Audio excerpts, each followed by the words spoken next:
The kids of Elm Street don't know it yet, but something is coming to get them.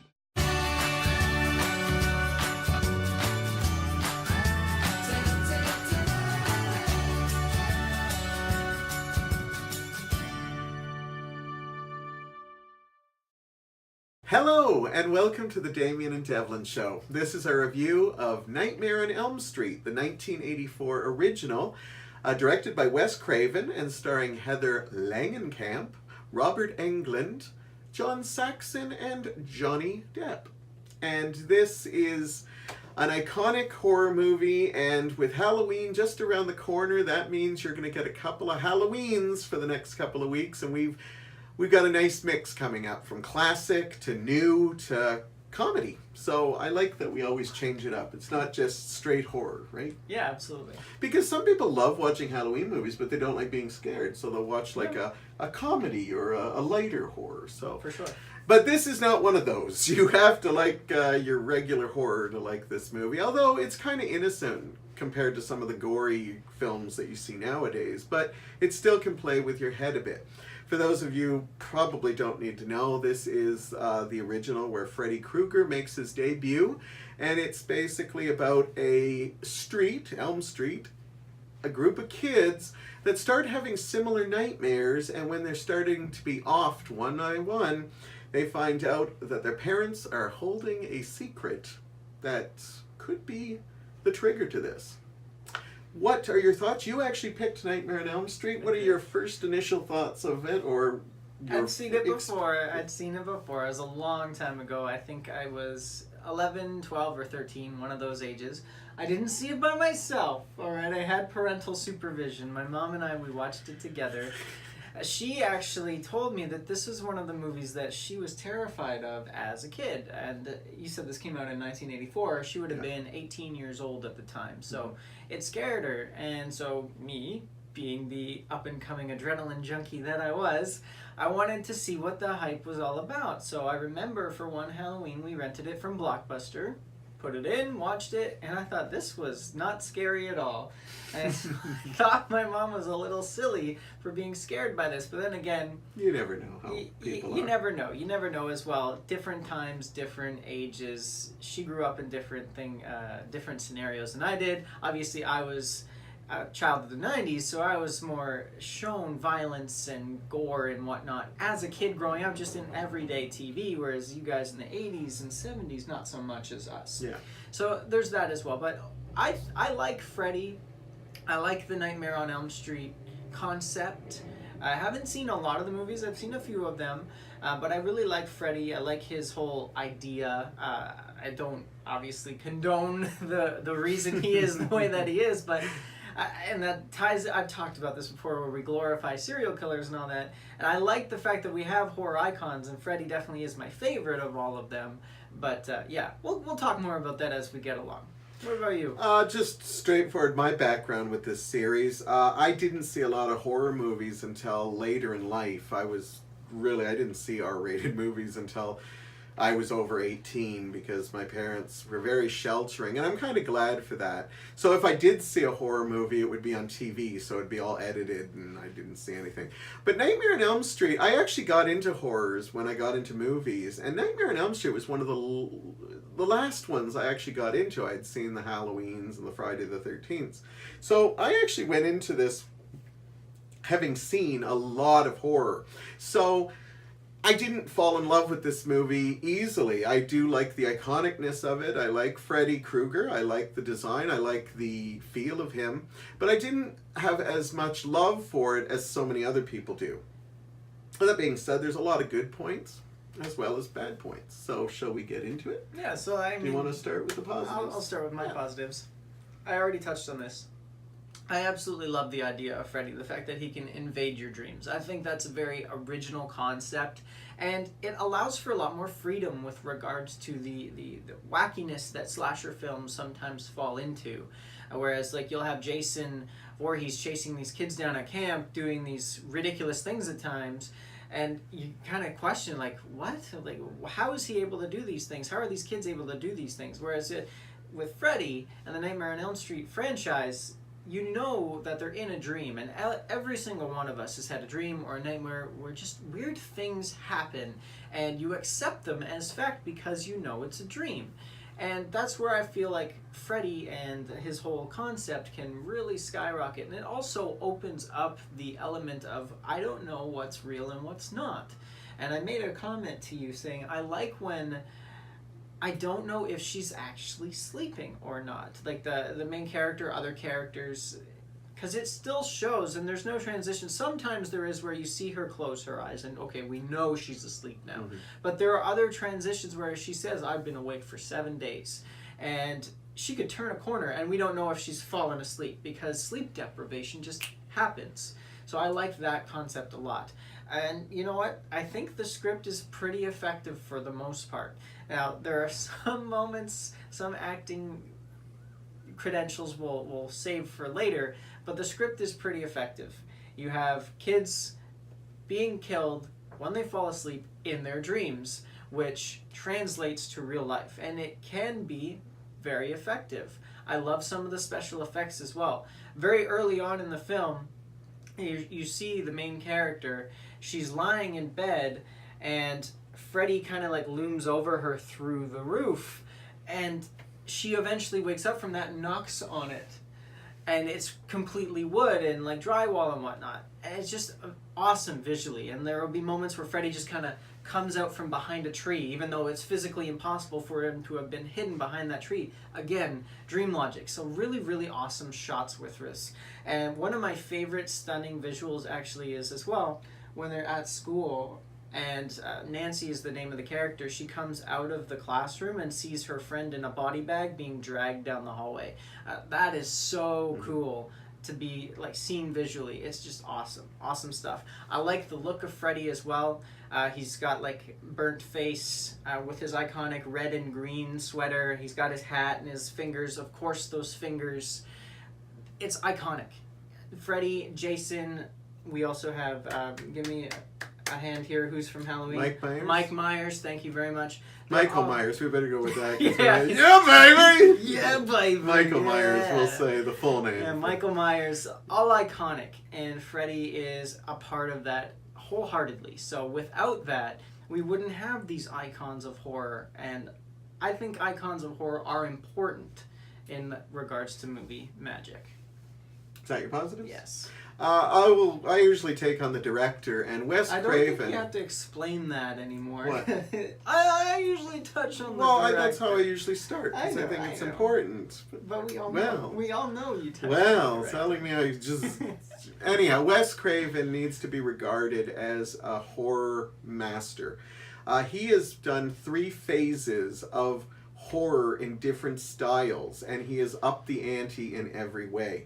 In the 70s, he gave us some really gritty, dirty horror in, like, I believe it's called Last House to the Left and The Hills Have Eyes, which were really dark and really scary because it was real life. Then he upped the ante in the 80s when he gave us Freddy Krueger and this wonderful vision that he had been working on for years, where he took horror to places we had never seen it go in people's minds. And then touching on, I think he even topped that even further in the 90s and in the 200s when he gave us Ghostface and he gave us the Scream franchise, where he actually took a movie that analyzed all the mistakes all the other movies had done in the past. So Wes Craven is an absolute legend in horror, and he does a great job here. The Freddy Krueger image is wonderful. He originally planned to have Freddy wear a mask like Jason and Michael Myers. Then he decided that it really didn't work, and he wanted a mask that Freddy couldn't remove, and came up with the idea of being burnt. I love reading the history. If you ever get a chance to watch a documentary, it's really fun. Like, he uses so much things in life. And apparently, if you met Wes Craven before he died, he was a really gentle, silent man. A lot of the horror directors were very straight-laced, quiet people.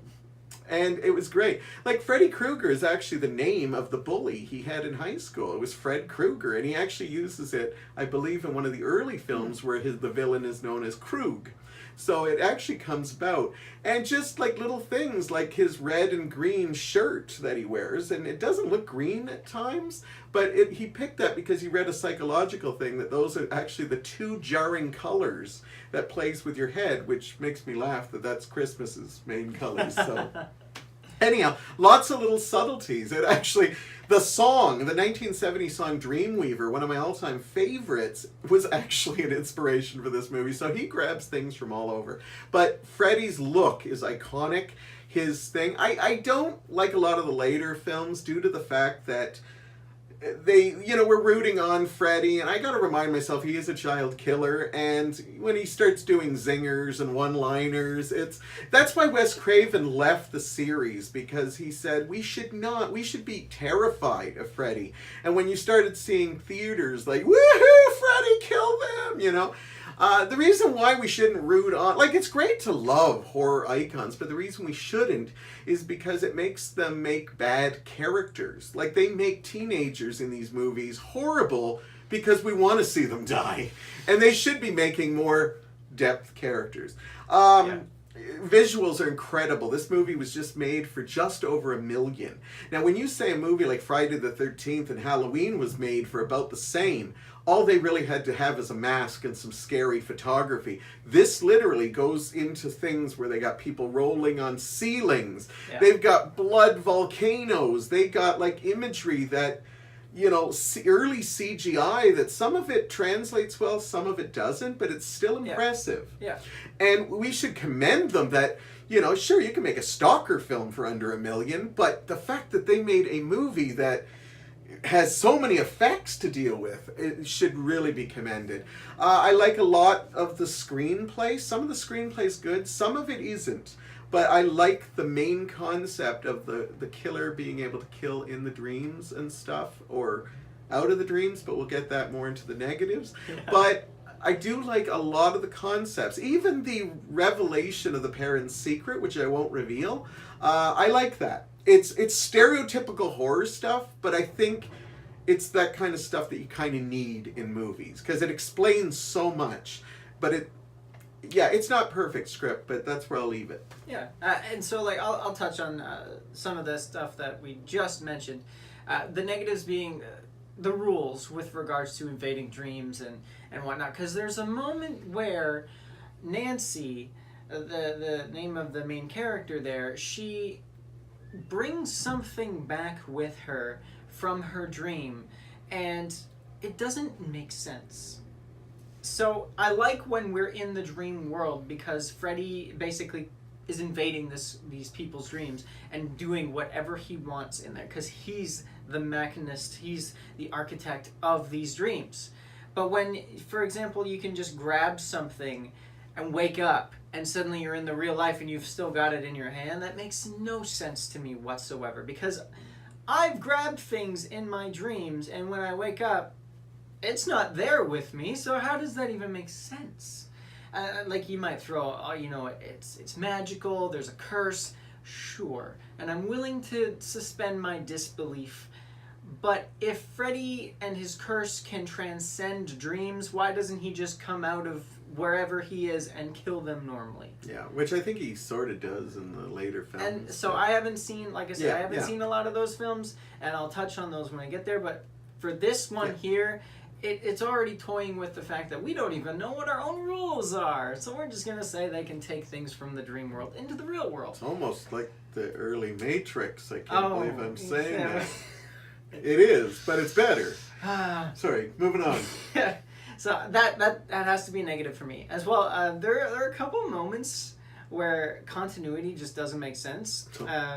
So Nancy, again, it shows that she burns this part of her arm on a pipe at one point, but then for the rest of the movie the burn is on the inside of her arm, so there's a continuity problem. It shows that Nancy's also drinking a lot of coffee and taking pills, caffeine tablets, I assume, to stay awake, and her mother is shown coming in and gathering all the coffee pots and the coffee cups, and she leaves, and then Nancy pulls a coffee pot from under her bed to place on her desk, as if her mother wouldn't smell the coffee brewing. How would she not? Yeah, it was a freshly brewed like thing too. Like, and just acting overall from the mother, I'm gonna leave that for you, but that was a negative for me, as well as some of the acting from just Nancy, Tina, Rod, all the other characters. Johnny Depp aside, I felt he did a pretty decent job for his first major role. I think we give him credit because we've seen what he comes No, later. you know me, but, I don't hold punches. Yeah. I think he did an okay job. But just the acting overall, there was one moment I was like, what? Because Nancy goes into the kitchen, goes to leave for school. Her mom's got a coffee cup in her hand. Nancy comes back to her mom, and it's a close-up suddenly of the two of their faces, and then Nancy suddenly got the coffee cup. Like, they're obviously, I'm saying she took the coffee cup from her mother, but we don't see her take it, so it was kind of like, where did she get that cup from? And I know you asked that, and I was like, maybe she took it from her mom. Just things like that, they're really bad. And there was a moment as well where, again, going with the coffee cup, Nancy's shown drinking a coffee cup in the kitchen, and I could tell there's nothing in the coffee cup just by the way that she's holding it to her face. As well, obviously, there's no condensation or wetness on her lips after because the camera's like right in her face too. And in Blu-ray, I'd be able to tell there's nothing on your lips. So it bothers me, that it brings me out. Like, I get you're trying to throw authenticity, that you're constantly drinking coffee, but you could have made it seem a little bit more real. One thing, actually, that I want to talk about, positive, I liked the kind of, how do I put this? The false positive that the movie pulls right at the beginning, because like I said, I hadn't seen this for over a decade. I thought the main character was the first girl we were introduced to. And then we get a false positive where it shifts over to a girl named Nancy. And I'm like, that was clever, because I thought we were going to be following this girl named Tina for the entire movie. So I like that. Another negative that I have is the ending. I don't like the ending. No. The ending is a little ridiculous. And I'm going to let you touch on like the father and all that, because I know you're more passionate about it. But I think the ending is ridiculous. It's a horrible ending. And just... sounds like they didn't have anything. It's like, how do we actually get Nancy out of this? As well, when Freddy reaches his arm through the door to pull them... somebody... Spoilers! I didn't say anything. Pull somebody through the door. The special effect on it, the prop is ridiculous. Yeah. It's horribly done. You have a whole movie of really pretty impressive things, and then what do they leave us with? One of the worst, like, in the history of horror movies. Yeah. Edits. So, I mean, there are a lot of good It's like a sex doll going through a window. It's so bad. It doesn't look human at all. You can tell it's like full of air and half blown up. A high quality sex doll. But yeah, so there are a lot of good things about this movie, but at the same time, there are a lot of bad things about it too. You go right ahead. I like that this movie was set right in the 1980s. But the fashions don't look, except for the odd piece and the odd hairdo. It reminded me of the 70s. So I like it because you could actually see parts. And I said, that's great that they kept it that way. Because I like that even when you watch Halloween and Friday the 13th, there's little essences of the era. But because they don't push it with over-the-top things. But that comes up to a negative, because I actually like some of the soundtrack in this. The actual melody of the piano that's kind of like Freddy's theme is haunting. No, I don't like it. But what I don't like is that this movie may not have the 80s fashions, but the syntho-pop soundtrack through it is really distracting. That's why it's bad, right. Yeah. And I don't remember that kind of music in Halloween or the first Friday the 13th. It's just horror music. Yeah. But this one, they're like, get the synth, boys. We need a montage thing. It was ridiculous. Freddy Krueger is one of the most iconic villains of all time. But in this movie, I think the parents are actually more villains in this. They hold back information. They actually see kids in trouble and don't react to it. There is a scene where Nancy, I don't want to spoil too much, but Nancy sets up some stuff. So she's across the street from all these cops. She's screaming out the window, help me, help me. They're like, just stay good, we have it under control. Okay? Then it's followed by an explosion in the house, And Nancy running to the window with flames behind her. Help! Help! I better alert my chief, which happens to be Nancy's father. They are like, take their sweet time. You forgot as well, that one cop was specifically told by Nancy's dad, keep an eye on my daughter's house, and if anything funny happens, go help her. Yeah. Little inconsistencies in the plot, like the mother finding a way to lock doors in her house that can't open on either side. Yeah, I don't know how you can lock somebody in like a main house without them being able to like open a chain or a deadbolt. And I'm like, I don't know. And then the bathroom takes a lot to open too. And like, there's way too many inconsistencies like that. Bad acting, you touched on that. I won't go into it. I actually like the mother's bad acting. It keeps me laughing because it's so horrible. It's like, I'm going to pretend I'm in a Tennessee Williams play, and anybody who knows what those are, they're over-the-top Southern plays. And, like, literally, this woman's got a bottle hidden in every compartment in the house, and I just kind of wish they played up on that more. Yeah, some of the acting, but you know what? I don't go see a horror slasher film for great acting, but you know what? Even Halloween, Jamie Lee Curtis is awesome in it, so I don't see why. And I know Heather Langenkamp is considered an iconic final girl, but she is a little weak in the acting, but still charismatic.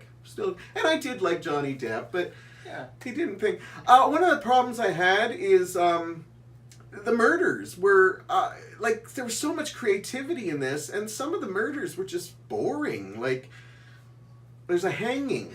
That's not creative whatsoever. You heard it here first, folks. Murders are sometimes boring. Yeah, no, but like in a horror film, you expect the murders to be a little bit more exciting. And like, the only thing I saw in the hanging is that the guy's wearing Nike shoes. And I'm thinking, what a weird place to publicize that. Like, does Nike know what they put in? But anyhow, there's another murder. I won't say what character, but the character just kind of blows up in a volcano of blood.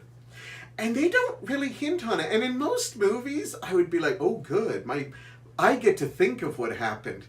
But I actually want to see how this happened because I don't understand. And the amount of blood that's there. It's like there's multiple deaths. It's like a... It drives me crazy. We don't see it. You know the machine that they shove trees into and it kind of... I think that's kind of what happened. But they overdid the blood. The human body doesn't have that much blood. No. So I wanted to see that. And I'm not I don't see horror films just to be like, ooh, I want to be grossed out.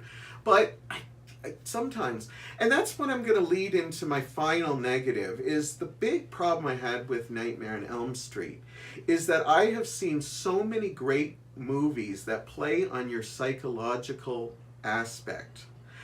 Movies like Psycho, Alien, Halloween, Texas Chainsaw Massacre. How much did that play on our head? And that's blatantly a slasher film, but it still used psychological torture on us. Even newer movies that we've reviewed, like Funny Games, plays. This movie was ripe for psychological terror, and I felt they went for jump scares, a little bit gore, a little thing. As I said, great iconic images. The bathtub scene with Freddy's hand coming up, it's a little gratuitous, but it's iconic. It's one of my favorite moments, or even like when she, like you said, comes out of the back of the head, the wall behind her bed. But I don't like that. Here's a movie that's ripe for psychological thing, and they don't use it. And I think that's my biggest problem with Nightmare on Elm Street is here we have a movie that should be a psychological thriller with, imagine if they played with your mind as well as all the images we got. How much an awesome film would be. Yeah. What's your review, your score review? I'm giving it, like I said, so there's, in my mind, equal parts good, equal parts bad. So I'm going right down the middle with 2.5. Wow, I actually thought you'd beat me on this, but as I said, I'm not endeared to this movie, but I do respect it. I respect Wes Craven. I respect Freddy Krueger as an iconic legend. But I'm going to give it a 3, and I'm going to give it a little over halfway because I still find a lot of imagery great. Even the parts that make me laugh, especially like the time things where, like, I didn't even hit on that. I got to hit on that quickly. There's a part where Nancy sets up booby traps and she tells her dad, come back in exactly 20 minutes. The amount of stuff she gets done in that 20 minutes is ridiculous. She does it all in 10 minutes because when she lies in bed, she's still got 10 minutes on her watch. Right, and she gets most of the heavy lifting stuff done quicker than her dad can go upstairs at the house across the street. It's crazy. It's bad timing. Macaulay Culkin should have hired her. But you know what? That stuff kind of makes me laugh. So I'm going to give it a 3 because I find it actually quite entertaining. And I still can watch this movie and laugh a lot. And I'm entertained by it. And it's still got some moments. It doesn't scare me at all. Freddy does not scare me. No. Not like Michael Myers does. But for me, it's still an entertaining film, so I'm going to go 3. Yeah, definitely it is an entertaining film, just like we are an entertaining duo. If you've stuck with us for a while, if you're new, doesn't matter, but October, we go all out for Halloween. So as he mentioned, we got horror movies, we've got psychological thrillers, even comedy movies coming up that are more geared towards the Halloween aspect. So definitely stay tuned. Make sure you subscribe so you don't miss any of that. Comment, like, and share the video because you never, ever want to miss a beat. Thank you so much for joining us on our tour of Elm Street, and we will see you in your dreams. From Wes Craven, director of The Hills Have Eyes and Last House on the Left, a new masterpiece in fantasy terror, Nightmare on Elm Street.